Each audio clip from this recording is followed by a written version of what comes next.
बिस्मिल्लाहिर्रहमानिर्रहीम, अस्सलाम वालेकुम। वेलकम टू माय चैनल दावत इस्लाम। मैं हूं आपका दोस्त शफकत अली ऑफिशियल। उम्मीद करता हूं कि आप सब लोग ईमान के आला दर्जे पे होंगे। सूरतुल अल नाम के आयत नंबर 139 का तर्जुमा और कहते हैं कि जो कुछ उन जानवरों के पेट में है ये हमारे मर्दों के लिए मखसूस है और हमारी औरतों पर हराम, लेकिन अगर वो मुर्दा हो तो दोनों उसके खाने में शरीक हो सकते हैं। ये बातें जो उन्होंने कर ली हैं उनका बदला अल्लाह उन्हें देकर रहेगा। यकीनन वो हकीम है और सब बातों की उसे खबर है। सूरतुल अल नाम आयशा नंबर 114।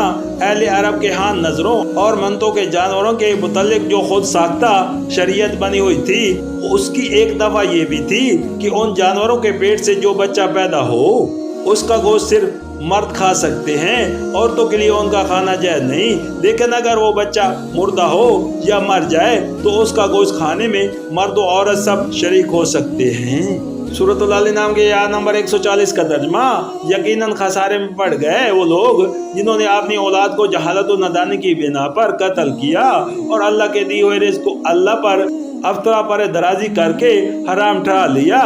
यकीनन वो भटक गए और हरगिज़ वो राह रास्त पाने वालों में से न थे।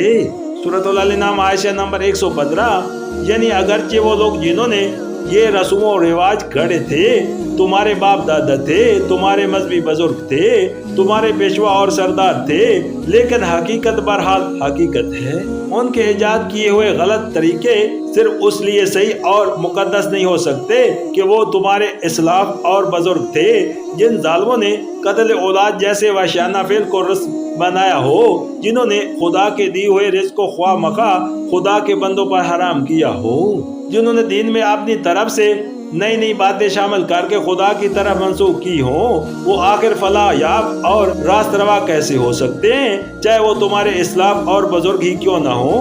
बहरहाल थे वो गुमराह और अपनी उस गुमराही का बुरा अंजाम भी वो देख कर रहेंगे।